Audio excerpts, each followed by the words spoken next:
धम्मपद गाथा क्रमांक 384। आज दिनांक 3 फरवरी 2021। ये धम्मपद के गाथा की देशना भी तथागत भगवान बुद्ध ने श्रावस्ती के जेतवन विहार में रहते समय वहां बहुत बड़े भिक्षु संघ के साथ बुद्ध का निवास था। साधना हेतु वहां बुद्ध रहते थे। तब तथागत भगवान बुद्ध ने बहुत सारे भिक्षुओं को उद्देश्य करके यह धम्मपद के 384 गाथा की देशना वहां पर कही है। गाथा है, यदा द्वयेषु धम्मेषु पारगु होति ब्राह्मणो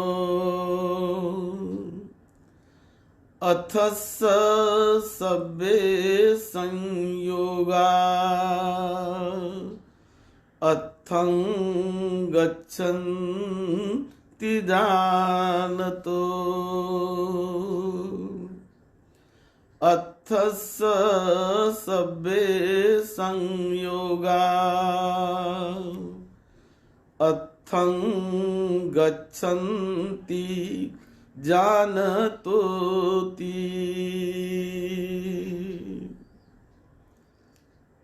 तथागत भगवान बुद्ध श्रावस्ती के उस जेतवन विहार में बड़े भिक्षु संघ के साथ निवास करते थे, रहते थे।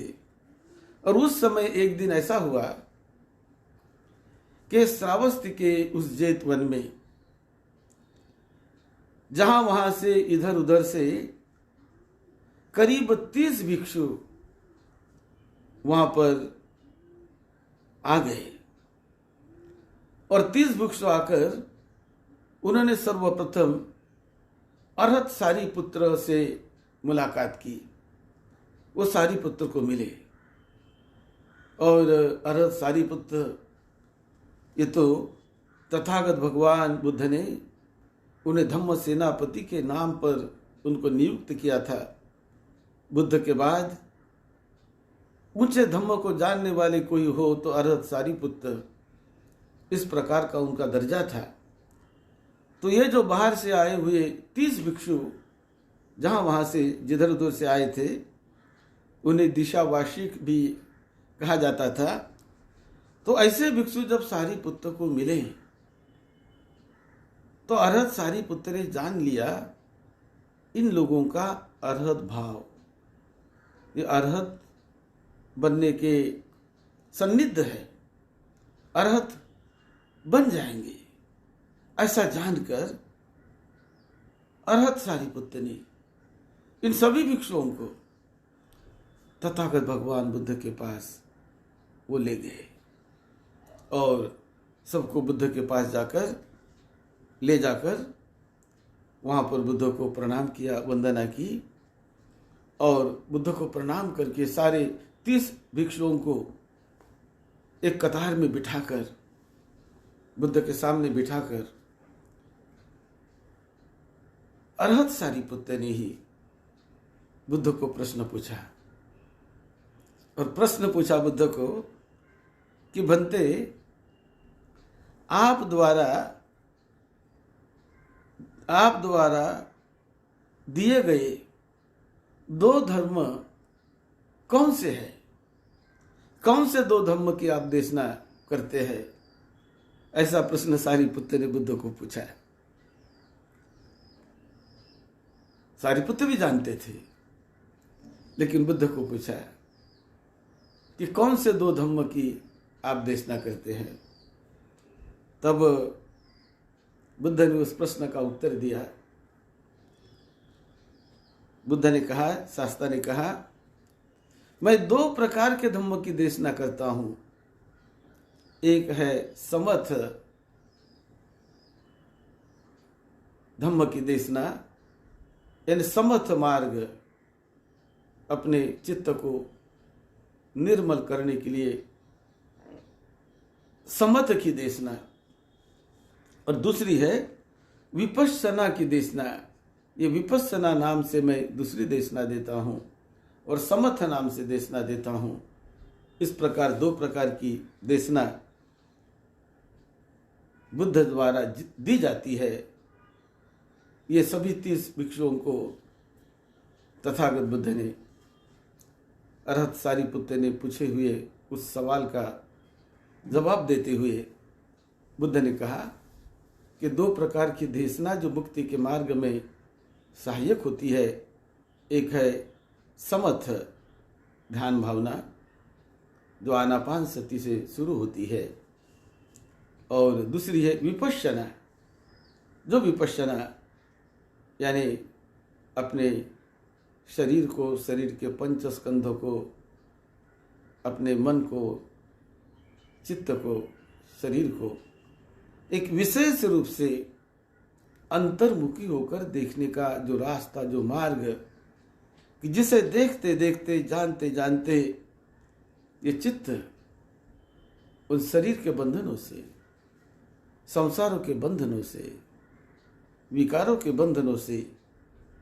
छूट जाता है, मुक्त हो जाता है, और मुक्ति के बाद वो साक्षात्कार करता है परम निर्वाण का।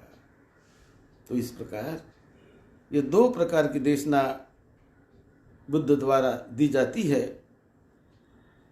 जो व्यक्ति इस रास्ते पर चलता है वो सारे बंधनों को काट डालता है, इंद्रिय के भोग उनके क्षीण हो जाते हैं, छिन्न भिन्न हो जाते हैं, नष्ट हो जाते हैं, और वो अनंत सुख का, निर्वाण का लाभी होता है। सारे भव बंधनों से, भव चक्रों से वो छूटकर वर्तमान जीवन में परम निर्वाण का साक्षात्कारी बन जाता है और अपने जीवन का परम उद्धार कर लेता है। ऐसा भाव इस गाथा में है। ये गाथा तथागत बुद्ध ने इन 3 भिक्षुओं को समझा के बताई। यदा द्वयेषु धम्मेषु पारुगु होति ब्राह्मणो अथस सभ्य संयोगा अथं गच्छन्ति जानतो, कि जो व्यक्ति इस रास्ते पर चलता है वो अथं अपना सही मायने में कल्याण करता है, उसका साक्षात्कार करता है और धन्य धन्य होता है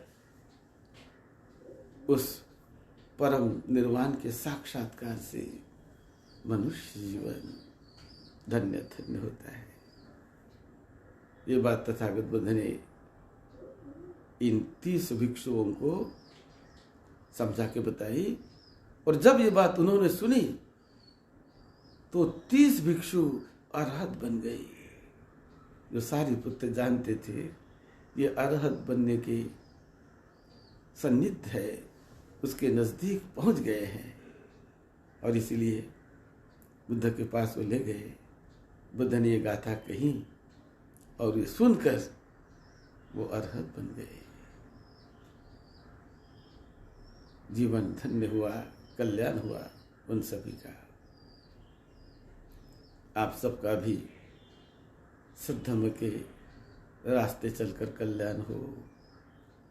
आपका जीवन बहुत मंगलमय जीवन, सुखदायी, आनंददायी जीवन और अधिक सुख को हासिल करे। आपको सुख शांति मिले, आपको निरोगत्व मिले, लंबी उम्र मिले, आपके परिवार के छोटे बड़ों को सभी को सुख शांति मिले। यही मंगल मैत्री के साथ सद्धम्म की सेवा में, आपकी सेवा में डॉक्टर भदंत राहुल बोधी महाथेरो। आप सबका मंगल हो।